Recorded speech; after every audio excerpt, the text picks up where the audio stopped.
I want to talk about Jesus, but I want to talk about parenting, and I want to talk about being a father, and I want to talk about how being a leader in your home is not toxic. Because if we as men did more of that, our homes would be happier.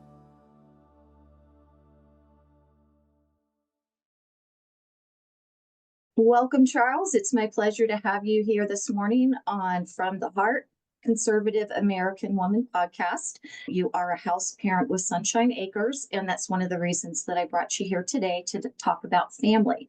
So welcome, Charles. Yes, ma'am.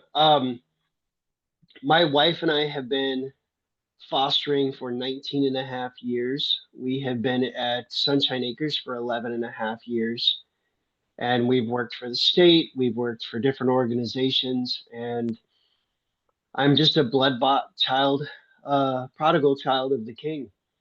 And I didn't get saved until late in life. And God has used me in ways that I would have never, ever picked for myself. And one of those being working with kids. I didn't like kids, kids didn't like me. And I have absolutely loved finding my purpose, and that was helping kids and helping restore the family. One thing that I think we found in common right away on TikTok also is I have worked with kids also, and I'll bring that up at another point, but just the fact that we have in common, for me, it was working in, juvenile detention, the kids who needed more care than the kids over at Sunshine Acres, which I'm sure Charles will tell us more about. But that was one of the early reasons why we were able to connect. So what led you into this career? I know you said that you didn't think all that much about kids in the beginning, but you eventually got there. What brought you from where you were before to I'm going to work with kids? You and your wife. And what's your wife's name? Yeah. My wife's name is Michelle. Okay. Um, oh my gosh. I was running restaurants in Colorado. I was doing everything that the world said that I needed to do to be happy. And for a couple of years, God and I kind of fought and had different conversations about what it was that I was going to do and how I was going to trust Him. It was like turning the Titanic. It took a little while for God to get my attention. And then when I turned 33, I had a really, really hard night. A lot of crazy things happened in my world for my birthday. And I just came home and I was sitting at the bar and the bartender leaned over and gave me a kiss on my cheek. And she looked at me and she said, "I love you, brother." She goes, "But if you don't leave here," she's like, "you're not going to make it." And I went home and I got on my knees and I told God that if He was really real, to do something with my life. And He said, "Move back to Arizona." And I said, "No, I don't want to move back to Arizona. Arizona's hot and I don't really like Arizona. So, no, I don't really want to do that." And the next morning, I was packing a small bag and I was going to come visit my parents who live here in Arizona. And my father and I had both been recently decided that we were going to trust God and that we were going to submit to what He wanted us to do. And my dad and I made up for everything real and everything imagined that we had against each other. So there was some tension between the two of you when you were gone in Colorado. So coming back home involved kind of making some repairs, it sounds like. Yes, ma'am. I was not an, I don't if you can believe this or not, but I was not an easy child. And I definitely wasn't an easy teenager. And then when I got out of the Marine Corps, I had PTSD and I was in a really bad place and I didn't think anybody could help me. Where did it lead next? So I was running restaurants in Colorado. It's what I had known. So I started applying for restaurants and jobs and they started turning me down or I turned them down. And we were listening to Family Life Radio and they were talking about needing guys to come out and work with kids at this camp at Youth Haven Ranch. And my dad looked at me and goes, "You should go do that." And I was like, "Nobody wants me working with kids." I was like, "That's a bad idea. I don't like kids. Kids don't like me. It's not a good idea." And The next day, I filled out an application and I was like, I'm going to show God and I'm going to show my dad that neither one of them know what they're talking about. And so, like, I was bluntly honest. I'm filling this out and I'm talking to this guy. And it was the first time I'd ever written my testimony down. And the next day, this man calls me back and he goes, "You're exactly what I've been praying for." And I was like, "Wait, what?" I was like, I've known Jesus for like a month and a half. Um, like there, I'm not the guy. And he goes, "No, no." He goes, "I get all these college kids who know who Jesus is, but they don't have your life experience." He goes, "You know these kids." And so I went out and worked a weekend for free, and he put me with 6 12-year-old boys. And I had this lady who I was technically supposed to be helping her, and she was going to run the thing. Within 15 minutes, she looked at me. She goes, "We're going to switch." She goes, "You're going to run the program, and I'm going to help you." And so I taught archery to the boys. We played dodgeball. We sat in these great big covered wagons and shared stories and talked about our lives. And one of the boys accepted Christ.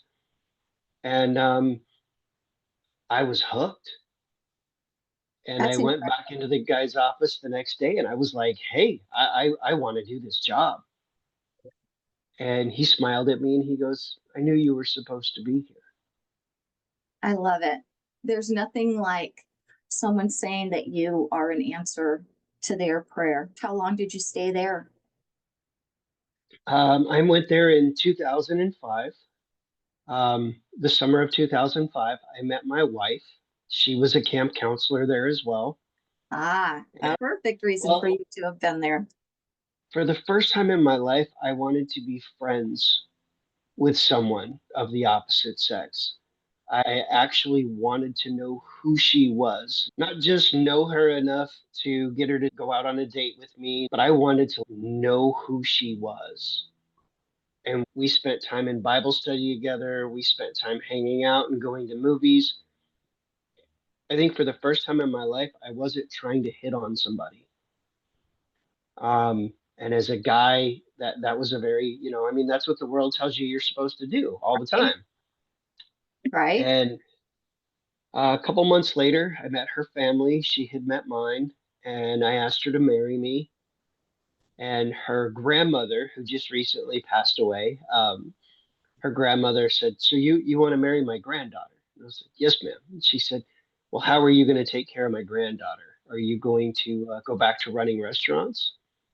And I smiled at her. I said, I'm not going to take care of your granddaughter. I said, "We're going to take care of God's kids and God's going to take care of us."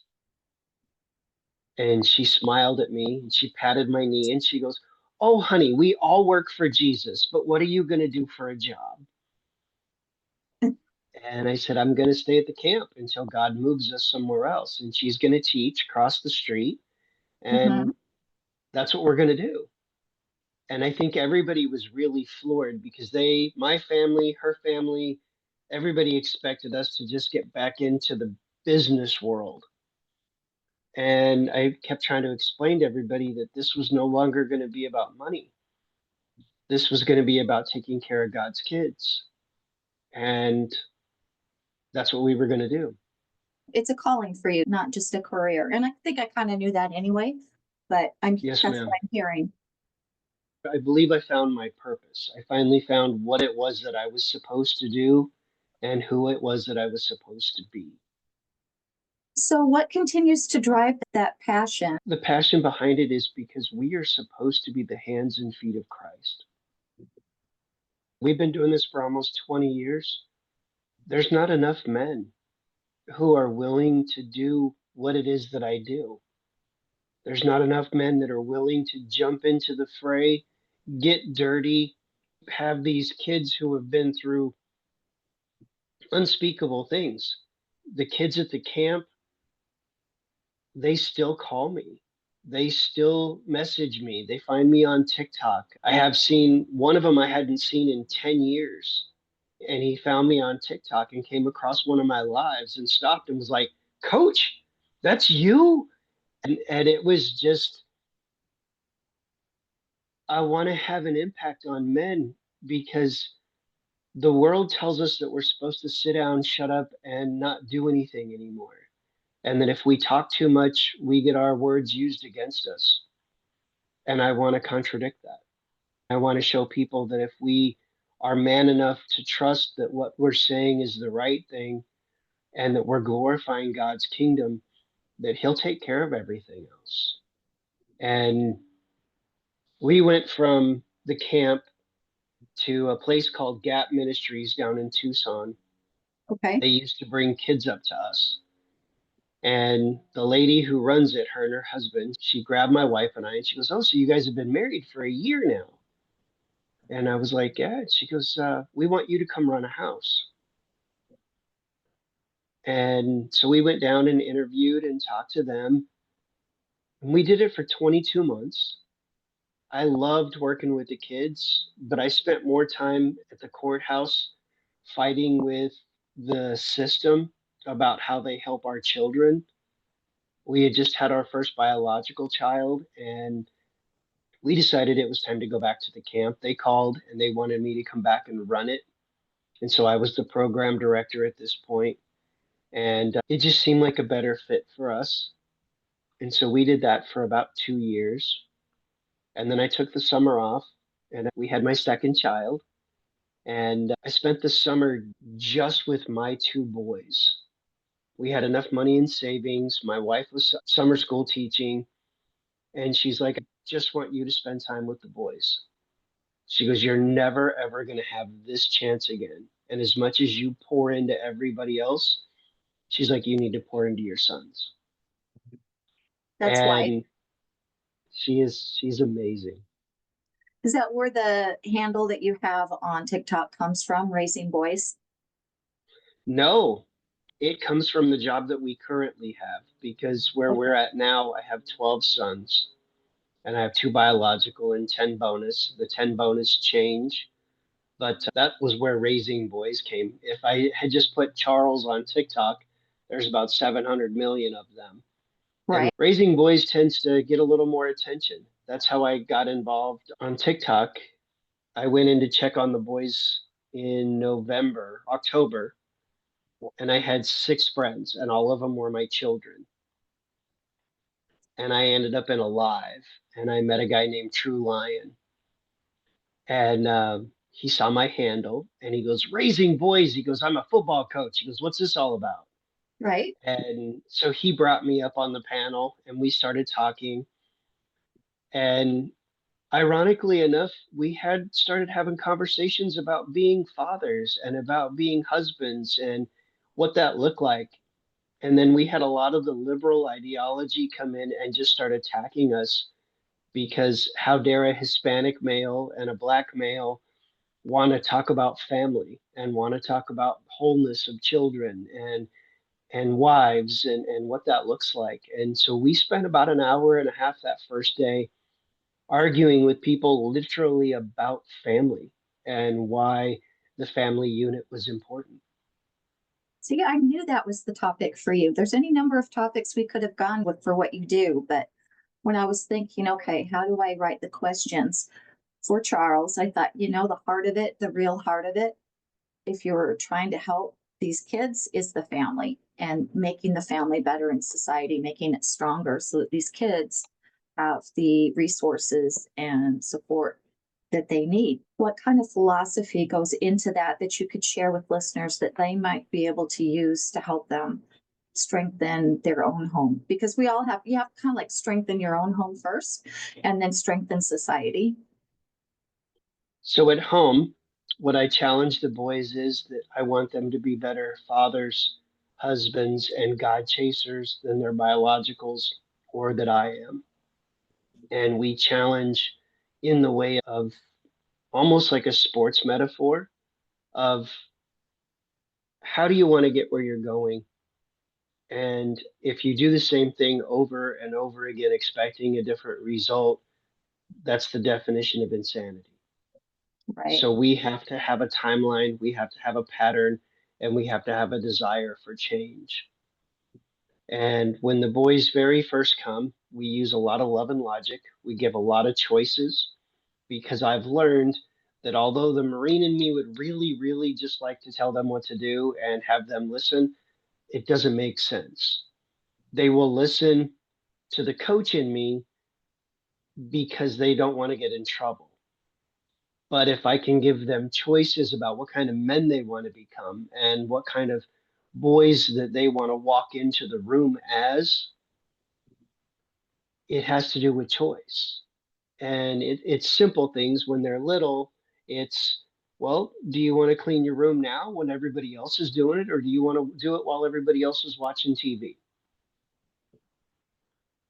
And it's amazing, but it follows through with everything. For their grades, they have to have C's and better to be able to play video games or have their phones if they're teenagers. For the littles, they don't get to play video games until they're in junior high. The brain function is um, is something that we try really hard to pay attention to. And little boys just don't need to play video games, in my opinion, So at you all. limit the screen time until they're at a certain age where it's not as much of an impact on their brain development, basically. Yes, ma'am. So I like that you give them choices because it helps them. It's kind of logical. Do I really want to be cleaning my room? It's not, am I going to clean my room, but when am I going to clean my room? And Right. yeah, I like that. That makes a lot of sense. Can you give us a little bit of a rundown of what Sunshine Acres specifically is like and the home and the family that you have? Okay. So Sunshine Acres started 71 years ago. They prayed for 17 years for Sunshine Acres to happen, this pastor and his wife. I don't know anybody who prays for a year for something to happen anymore. The fact that they prayed for as long as they did, they agreed when they started this place that they would not ask for a brick or a buck. So we don't accept any government funding. We do tours, 10:30, 12:30, and 2:30 that you can call the office and check on. Okay. And they do a tour and they show people what it is that we do and how we take care of our kids. We don't build a home for children until we have all the funds there to build the home. So they don't owe anybody any money, which means they can take better care of their staff, they can take better care of the kids, and we're not in debt. So we're not put in positions where we have to look for handouts or that we have to try to do things. The great grandparents have passed on, but the grandmother is in her 80s now, and she's still the CEO. And Aunt Carol has the most amazing heart. When we came almost 12 years ago to take a tour, we we showed up and the lady said, she goes, there were supposed to be 27 of you on the tour. And she goes, the entire tour canceled except for you two. And my wife and I just kind of smiled at each other and we were like, okay, God, what are you doing? Right. And so we got this little intimate tour of the place Uh-huh. and she's explaining all of this. They do horse therapy, they have a 4-H program, all of these amazing things. So we got to ask some more intimate questions because we'd obviously worked for Gap down in Tucson. And so we knew the kind of questions to ask. And when we get back up to the office, this lady says, well, I want you to meet Aunt Carol. And so Aunt Carol comes out, and back then she was in her late 60s. And um, she says, Charles, she goes, you're an answer to prayer. And she said the same thing to me that my buddy Kyle said when I started working at Youth Haven. And I had never heard that again. And so for me, it was like, oh, okay, God. And so she said, you need to go quit your job and you need to come work here. And so we kind of chuckled and we laughed and we prayed about it. And the next morning, I went into Canyon State and I had some issues there. I actually got written up because I didn't restrain enough kids in my cottage. Oh, yeah. And that was an issue for me. So I called back And I said, was she serious about the job? Hmm. And the guy said, you have to have your fingerprint clearance card. You got to do all these background things. It takes a couple of months. And I said, well, because we've worked with the state and I currently work for the state at Canyon State. I have my fingerprint clearance card level 1. I have, and I went through the litany of stuff and he goes, well, all we have to do is double check that all of that works. He goes, you need to come in for a formal interview, but you can totally come work. And so we went in, we sat with everybody. We loved everybody here. And 2 weeks later, I had given my notice to Canyon State and we were here. That's an Um, incredible story. I mean, it just, my heart is just so full hearing that you've kind of not only been guided or led upon a path, but you've followed and you've answered. And you've got this sense about you to be open to promptings of where should I go, Lord? What, I'll go where you want me to go. I love it.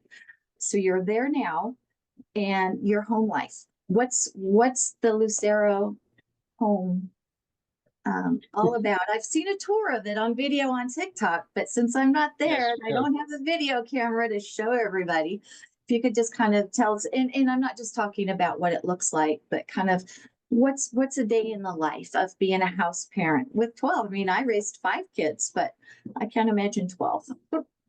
It's amazing. I get up at 5:30 in the morning. I start waking the first one up because oh my gosh, I can't remember the name of the movie. There's an Adam Sandler movie where he goes in and he wakes his kids up and he says, "You don't have to get up yet, but you have to start waking up." Okay. And so I do that. I go in, I turn on the hallway lights, I start nudging everybody in that direction. I go get my coffee, I do my devotion. While I'm sipping my coffee, I walk back through and, okay, you got to start thinking about getting up. And that way, by 6 o'clock, when I start telling them that they need to get up and ready for school, it's not that jolt awake, oh my gosh, kind of thing. And we go from 6 o'clock in the morning till the last kid goes to school at 9, where it's the regular humdrum of food, making beds, fighting over backpacks, where's my shoes, the litany of stuff. We Sure. have to be down at the front for the buses. And if you're not on time for the bus, then you have to drive them to school. We come back. My last one, my biological, goes to school at 9 at the junior high. So we drive him. And then we come back. My wife and I typically take the dogs for a walk, reconvene with each other about what's going on, make sure we're on the same page. And then we come back and we clean the house for an hour, hour and a half. We mop, we make beds, we make it, we're ready because the kids have chores, but let's be honest, kids don't clean very well. And so our job, we look at it this way. My job that I get paid a paycheck to do is to clean the house. Okay. My ministry is to take care of the kids. And if I look at it from that angle, I get paid quite a bit of money to clean the house. When you put it that way, I absolutely agree. I mean, if I was in Japan and I had an hour a day to talk to kids about Jesus and the rest of the time I was cleaning bathrooms, and that's what God called me to do, I would do it. It's a little different, but it's the same principle. So they're all in school. So I'll go to school, we clean. If we have a dentist appointment, a doctor's appointment, a therapy appointment, all of my boys go to therapy. My biological and my bonus. Everybody goes to therapy because we all need somebody to talk to. And as teenagers, I know that if I would have had somebody to talk to back in the day, I wouldn't have gone through half of the things that I went through. This way, you learn how to communicate, you learn how to share your feelings, you learn how to process with somebody who's not attacking you, but helping you. And that avails you the opportunity to be able to trust more people. So that's something that you recommend. to families everywhere if they can set something up for their kids, give them a place where they can talk. That's, I mean, you want them to have communication with you, but it's good for them to have another outlet where they can kind of figure things out. Well, the goal is that if stuff happens, I don't want it to go, oh crap, dad's going to find out I need to hide this from him. I want it to be, oh crap, this happened. I need to go talk to dad. But the reality is, when they hit that testosterone stage, I'm not the guy that they want to come talk to. Right. And if they've been going to counseling since they were little and talking about their feelings and making the heart and head connections, then they're more willing to have those conversations with me or with their therapist about why. And what I've noticed is the kids that we've had since they were little, they need to go to therapy like once or twice every other month. The kids that we get that are teenagers, they have to go to therapy every week. But when they were little and they got to go to therapy, they learned to start processing things in such a way. For the first, up until about 3 years ago, both of my boys were homeschooled. Because we had Wednesdays and Thursdays off, it made more sense to homeschool them so that on our days off, we could go up to the mountains, we could drive up to Flag and go snowboarding, we could go do all of those really cool things. Because the last thing I want to do is sit in therapy when my boys are in their 20s and be like, well, you love those other kids more than you love me. How do the boys feel when there's two of them and then these 10 other kids? How do you balance that? So, my biologicals, at the end of every summer, we ask, okay, why are we here? Are we still a team? It's the four of us in ministry helping these kids who don't have a family. And my boys, since 3 and 5, have been able to say, yes, we're here because this is what we do as a family. They are 100% bought in. They also have their own bedrooms because we have a 3 bedroom apartment. So Mm-hmm. they can come hide on their side when they don't want to be around everybody else. And they can just have their chill out time. But when Sure. we're off for 5 days with our other church, we're going to go to Mexico. We're going to drive down to Rocky Point and we're going to go build houses, me and my 2 boys. Oh, how fun. And so we're going to go do missionary work. Even though we are full time missionaries, we're going to go do a different missionary work, just the three of us with our church, just because I want them to have that experience as well. Sure. So it's a service mission. Yes, ma'am. Your own boys are probably learning just as much, if not more, from this experience of how to treat others around them and giving service in more ways than one. They're learning how to set boundaries. And as people, period, but as men, I don't think we really understand how to set boundaries. We either bring people in or we cut them off, but we don't ever learn how to set boundaries. And I think that that's why it's so important with my sons, with all 12 of them. We have conversations about boundaries. If we learn how to set boundaries and hold those things, we teach people how to treat us, but we teach ourselves how to treat ourselves. Yeah. And when we start to do that, our self esteem starts to rise. Who we are and who we want in our life starts to change. And we gravitate people towards us who want the same things. I'm also a gentle parent. Every once in a while, the Marine in me has to come out and it has to be dad's way, period. But when I'm a gentle parent, it's, hey, you made this mistake. You're failing this class. You don't get to play video games. It doesn't have to be this. It just needs to be understanding, compassion, and empathy. There's still the consequences there. And I think that's what we get away from is people think that gentle parenting is permissive parenting, and that's not the case. Gentle parenting in some senses is harder because if my boys do something and they're grounded for a month, I have to have that conversation over and over again. Versus if I'm just this way about it, It's just harsher, and then they can focus on my anger or my irritation versus what they did wrong. And so they're not learning the lesson. That's really insightful. So they go to their therapy and then, There's days where we don't have anything, and there's days where my wife and I go to the gym or we go do TikTok or we go do whatever it is that we do. And then about 3 o'clock, the boys start coming home. I'll make cookies. She'll put out snacks. We do homework time. We've also learned to have room time. When they very first come home from school, whether it's a teenager or a little, when they come home from school, they go into their rooms and they clean their closets, reset their footwear, do these little things because when they have to organize their rooms, they organize in their head and you watch them come down. And that way, when you start snack time and you start homework time, it's not utter chaos. They're actually regulated and they're self regulated because they learned how to clean their own room. I've never looked at it that way before, but that makes a lot of sense. And then I guess we're coming up on dinner time, homework, and all that good stuff.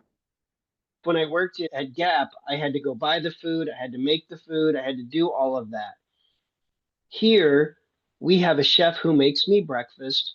I go down, I pick it up, and I bring it up and I give it to the boys. For dinner time, Monday through Friday, I actually get to take the boys down there. We have a team. They make us our food. We feed the kids. They get to see, like, some of the kids have siblings that are in other houses. And because they're parentified or they have different issues, they have to be separated. Okay. So we all go to dinner together. We all go to playground together. And we start to learn how to mend those issues and those relationships so that they're better. Good things are happening and you're able to provide for yourself. Yeah, well, and that's it. It's my wife is phenomenal when it comes to our budget. We don't owe anybody any money. So the money that we have is actually ours. We actually get to do the things that we want to do. We got to take a vacation and we went to Hawaii, and my youngest and I swam with sharks. And we got to make memories with them and do some really cool stuff. And I think that's part of why the whole TikTok experience started was I started coaching dads a couple of years ago. I would run into a guy at the grocery store and he would watch me with boys that clearly weren't mine, whether it was the melanin in their skin or just different body appearances, you could tell that they were not my children. Sure. Um, and so I would get questions, and I had one dad say, "What do you do?" And so I explained to him, and I said, and I also coach.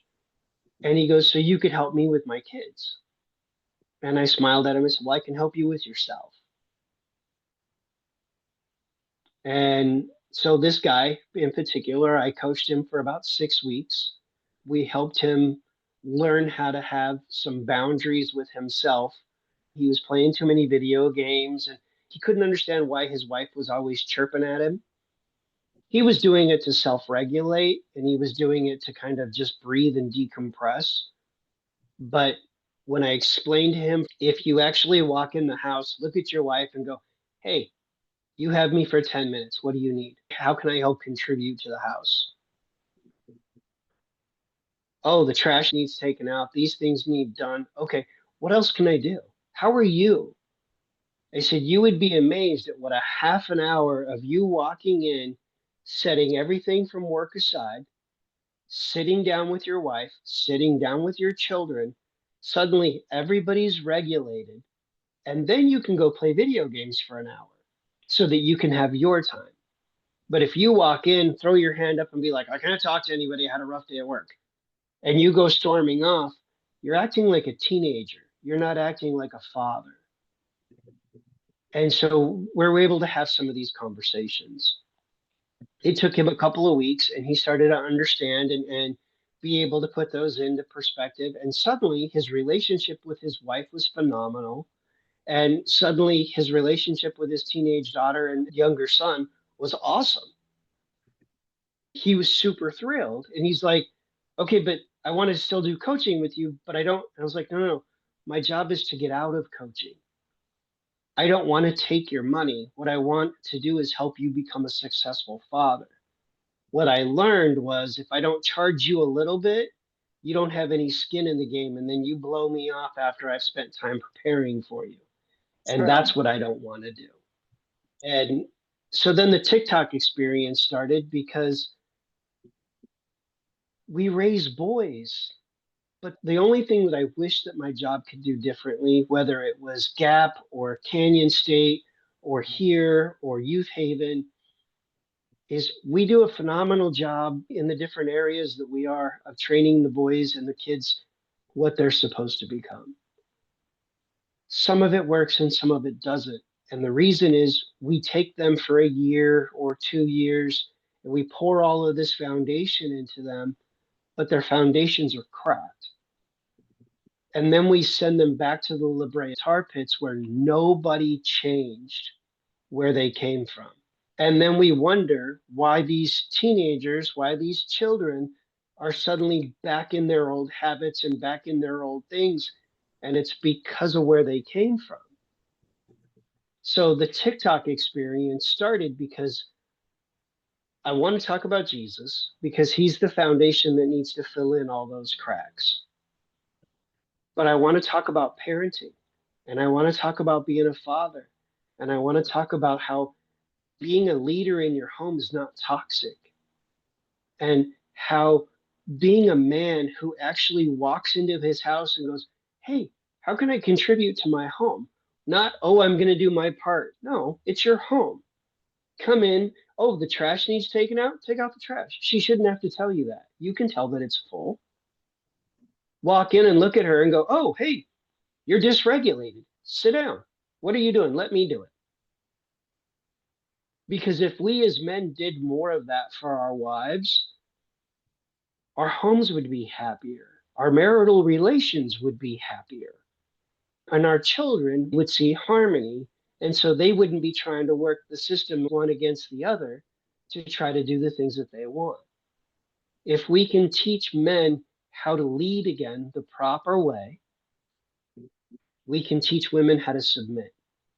And by that, it's more not being in their masculine energy because they've learned how to have to be that because their husbands are acting like little boys. We need their husbands to act like men so that women can submit and be who it is that they're supposed to be. If we look at the yin and the yang, that's how I look at marriage.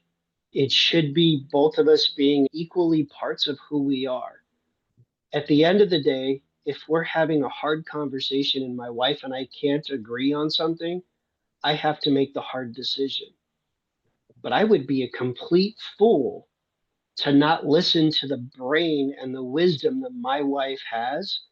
And if I can help her by doing what it is that she's asking and I can listen to her, she feels heard, even if I don't make the decision that she wants me to make. I can also explain myself because I've learned how to have boundaries that are appropriate and I understand how to explain myself without feeling like I have to defend myself. And there's a huge difference with that. We try to Yeah. role model that for all 12 of our boys. But what I would really, really love to do is to be able to go into a church or go into a school and say, hey, give me your top 5 hardest families. Let's work on teaching them some love and logic so that they know how to have conversations with their children so that they're not just screaming and yelling at them when they do the wrong thing because they're dysregulated. So now they're making their kids dysregulated.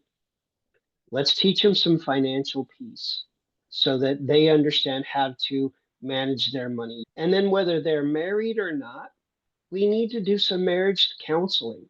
We need to teach them how to have arguments without going out and getting drunk and fighting with each other, without slamming and breaking things, and without being in a defensive posture. Actually, working on it's us against the problem instead of us against each other.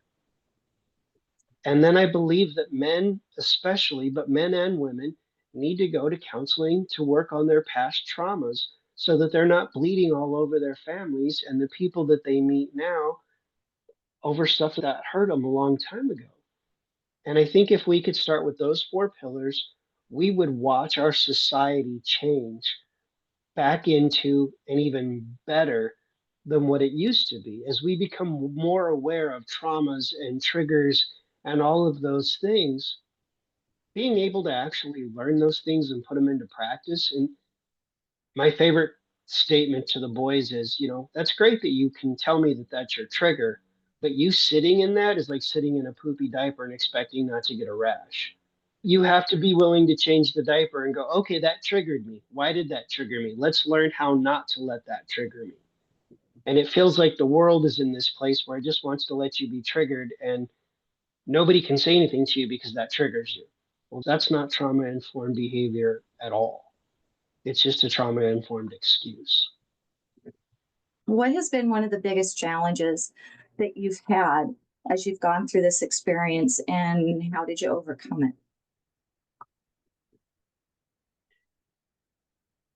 The greatest challenge was learning how to communicate effectively because the entire time my wife and I have been married has been in ministry. So it's been in one fishbowl or another. And we didn't always communicate the way that we needed to have conversations. We go to marriage counseling every 2 years because we know that we need it. And you take your car in for maintenance regularly because it needs it. You don't wait until it's broken down to do that, or it's a lot more expensive.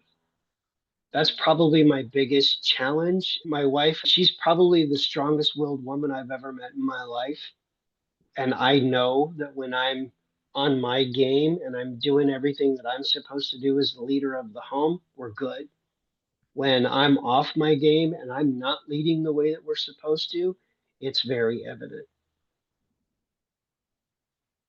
How did you learn to be the leader? Children that come into our home that got raised by a mom, she shows up with a 12-year-old boy who is hit that testosterone peak and he doesn't want to listen to her anymore.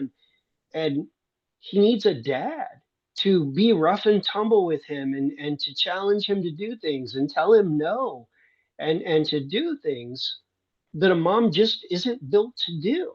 Moms are built to love and to adore and to do all the mom things that they're supposed to do. Nurturing. If mom's able to nurture the right way, instead of having to parent both the father side and the mother side, it's amazing what her relationship looks like with her son or her daughter. Mm-hmm.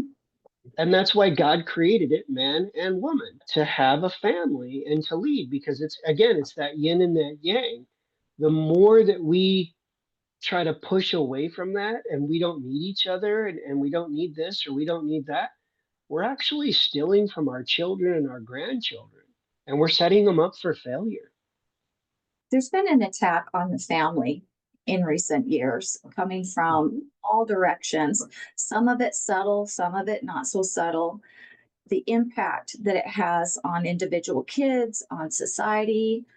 I think we're starting to see enough of that now that people are starting to push back. How important is it that the family becomes front and center again? I think that if we start with our communities and we start to go out and meet our neighbors again, like you and I used to when we were kids, Mhm. I think that that starts to help things. I think if we start to go, okay, hey, how do we hold our children accountable? How do we hold each other accountable? Nobody wants to be told what to do anymore. That's the biggest lie that we've gotten told. Everything has a consequence. And if we would work on our communities, like specifically, I grew up in the south side of Tucson. I can tell you more gang activity, more drug activity, more any of that, that we never once said, hey, don't do that. But if we got pulled over by a cop because we look like so and so who was dealing down the street, we were mad at the cop because we look like so and so versus being mad at so and so. And I Okay. think that if we would teach people If we could bring the family unit back to being the center, just to touch on it, the reasons that we had the Leah Thompson deciding to swim against Riley Gaines, I think if you look at that, he didn't have a father in the house that was doing the things he was supposed to do. So he didn't want to be a man anymore because it was easier to be in the feminine energy like his mom. I think that we do a disservice when we teach people that they are not who God made them to be. And I think we could take the family unit, make the man the patriarch that he's supposed to be again, and lead the way he's supposed to. We've tried it for the last 2 decades where the men have slowly been swept out, not held accountable, not asked to do anything, where the women are like, I can do it all without a man. And look at where we are as a society. It takes both of us to raise children. My favorite thing, I've gotten to marry a couple of my kids and their spouses. I got ordained. Okay. But one of my biggest things that I tell them that I got told was God's going to use your spouse as a chisel or a battering ram. You get to decide which one of those things that he's going to use by the way that you make your choices, because he's after your heart. He's not after a clean heart. He's after a cleansed heart, because a cleansed heart he can use to glorify his kingdom. And that is our entire purpose of being on this world, is to glorify our creator. And when we don't do that, we have this huge hole in us that we're expecting everybody else and everything else to fill. And it just doesn't work. So, in that perfect world, what would home and family life look like? In a world where we're healthier, I think it's when mom and dad actually can hold themselves accountable for their stuff, where they can work on the problem together as a unit instead of it being them against each other. It's them against the problem. And I think that would help our children to be able to grow up and actually be able to be children. What I watch too much of is that children have to grow up to be teenagers or grow up to be adults so fast that they spend the rest of their life trying to live like children because they never got to be kids. Is there anything that you want to add before we sign off? I am Raising Boys 1776 on every platform that you can think of. I need 13 more followers on YouTube before I can go live on YouTube. And I am going to start going live with parenting topics, with marriage topics, with dad topics on all platforms. And then on Wednesdays on TikTok, on Raising Boys #1, we're doing something different from every other church. We share testimonies and we sing worship songs for 12 hours from 9 o'clock in the morning till 9 o'clock at night, Mountain Time. And we've never seen another church do that. We've never seen a church that actually just has different people come up and share their encounter with Christ that they couldn't walk away from. And last time we had over 6,000 people come, almost 6,000 people come through. So please join us. Come take a look at what we're doing and tell me what we're doing good. Tell me what we should fix. But come and join us. Well, thank you, Charles. I will post information about the things that we discussed today in case people want to learn more about you, more about Sunshine Acres, more about the social media accounts that you have. Thank you so much for sharing not only your testimony, but your feelings on the family and how we can, as individuals, influence community to help build families, to help build society, and get this ship back on track. Yes, ma'am. Thank you very much. Have a great day. Thank you for joining us today for From the Heart, Voice of a Conservative American Woman. Find us online at www.conservativeamericanwoman.com and anywhere your favorite podcasts are available.